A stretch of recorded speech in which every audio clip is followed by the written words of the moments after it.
All right, head coach Jordan Mincy has made his way out of the locker room to join us here in the post-game. Another victorious post-game show. Coach, congrats on the win.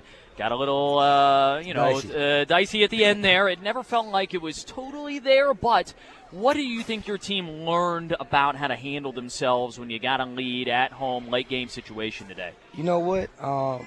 Emotional intelligence is everything that we talk about. You know, we had a spurt there. It kind of reminded us of our guys last season. And I just had to be honest with our guys. Yeah, we won, but I felt like as a coach staff we lost, just from the character standpoint. We did some great things execution-wise. I felt like in the second half we had a lot of young guys come in and really give us good minutes. And so just to see that 4 to 5 minute, segment where we bad attitudes, lackluster turnovers, it was kind of disappointing. And I just told the guys that the encouraging thing is we always have growth. We can get better. Yeah. We haven't reached, our ceiling yet. Hey, congratulations, Coach, on the win.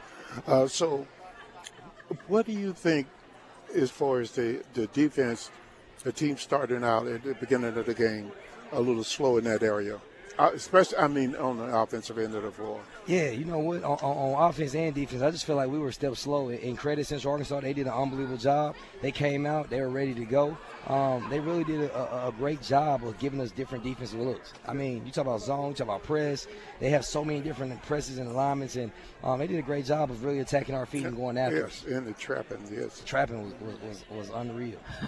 You went to your bench to ignite a spark, and it worked. Tito Dang is the one name that really stands out because of what he was able to do in limited minutes there in a different role for him. But collectively, what was your bench able to do to kind of jumpstart things here today?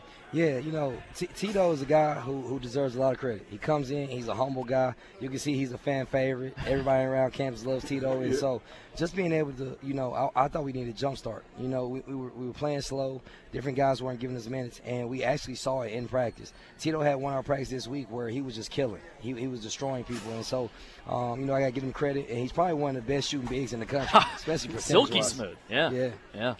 All right, now going on the road again, trying to build off of this, right? Like momentum's, the old cliche in baseball, momentum's as good as the next day's starter, but you got a little time off, you got to go on the road, you got to play a team you've never seen before. How do you keep these guys from maybe falling complacent and falling into bad habits when you've started to establish so many good ones? Well, the good thing about how we finished in the second half was you saw you had room to grow. So these guys know, we're not complete. We're not as good as we truly think we are. And so there's room to grow. And so that, when you have room to grow, you stay hungry. And we're always telling these dudes, hey, man, I know y'all think y'all sweet, but you're not sweet. You have to work hard. You have to play as a collective group. And you have to have emotional intelligence to win the games the way you want to.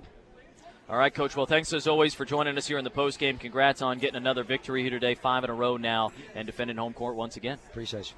All right, he's Coach Mincy joining us here in the postgame.